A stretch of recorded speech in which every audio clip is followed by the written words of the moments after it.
আপনারা ইতিমধ্যে সবাই শুনছেন যে এই বাবু মোল্লা ভাই, এই কৃষক ভাই, উনি এখানে পাট চাষ করছিলেন। কে বা কাহারা উনি 4 দিন আগে এখানে দেখে গেছেন যে পাটটা সঠিক ছিল, ভালো ছিল। উনি গতকাল 12টার দিকে একজন এই পার্শ্ববর্তী ক্ষেতের এনার কাছ থেকে জানছে যে ওনার পাটটা কে বা কাহারা এটা ভেঙে ক্ষতিগ্রস্ত করছে। আমরা আজকে এখানে আসলাম।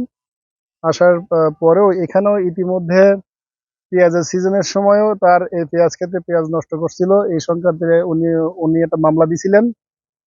মামলা তদন্ত সাপেক্ষে আমরা একজনকে অ্যারেস্ট করছিলাম এবং বিজ্ঞ আদালতে আমরা সেই মামলা চার্জশিটও দিয়েছিলাম। তো এখন শুনলাম সেই মামলায় এখান থেকে 10-15 দিনের আগে স্থানীয় ময় মুরব্বীদের মাধ্যমে উনি এটা আপস মীমাংসা করে নিয়েছে।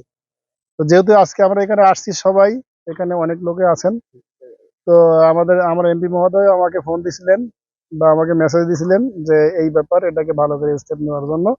তো আমি এখানে আসছি, এই বাবুল ভাইকে বলছি আপনি অভিযোগ দেন, আমরা তদন্ত সাপেক্ষে এই সঠিক আইনগত ব্যবস্থা নেব। এবং এটা যাতে না হয় এটা আপনাদের মাধ্যমে বলতে চাই যে এরকম ধরনের কাজ নেককার কাজ কেউ করবেন না, কারণ এটা তার রুটি রুজির ব্যাপার।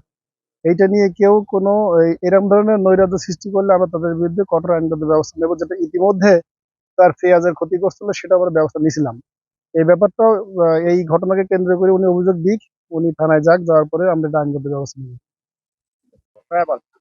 এই যে কাজ, এই কাজগুলিকে মানুষে করে, এই যে সন্তানের মতো লালন পালন করে একজন গরিব মানুষ, একজন কৃষক এই পাটগুলো জন্মাইছে, কাটার সময় এসে দেয় পাট কাহারা কিডা ভাঙি থেকে গেছে রাতের অন্ধকারে। আল্লাহর কাছে কই এদের বিচার কঠিন ভাবে হোক। রাতে অন্ধকারে কারা করছে এটা তো আমরা দেখি নাই। আর এগুলা যে করতেছে হয়তো পূর্ব শত্রুতা কি, তার সাথে কি দ্বন্দ্ব আছে সেটা তো আমরা জানিও না। ঠিক আছে, যদি মানে এরকম কোনো থাকে তাহলে সামনাসামনি বলুক যে এরকম দ্বন্দ্ব ধরে, দরকার হলে 2টা থাপ্পড় থাপ্পড় মারতো, কিন্তু এই যে পাটটা যে এত কষ্ট করে সন্তানের মতন মানে এত বড় বানাইতে হয়েছে, ঠিক আছে, আপনারা তো জানেনই কেমন কষ্ট। একটা সন্তান পালা যায়, একটা মানে ফসল পালা কিন্তু সমান কষ্টই লাগে। তো দেখেন প্রায়ই ঘটে, এর আগেও একবার ঘটছে পেঁয়াজের ক্ষেতে, এখন আবার ঘটছে আছে এই পাট খেতে।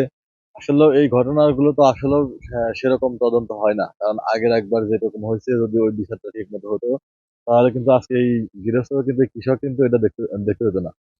আসলেও এর বিচার সঠিকভাবে হওয়া দরকার। এবং এমপি সাহেবের কাছে আকুল আবেদন যে আপনি নিজে এখানে আসছিলেন, এটা কিন্তু আসলেও তার একার বদনাম না, সবার বদনাম যে সে নিজে এখানে আসার পরেও তারপরে ঘটনাগুলো ঘটতেছে।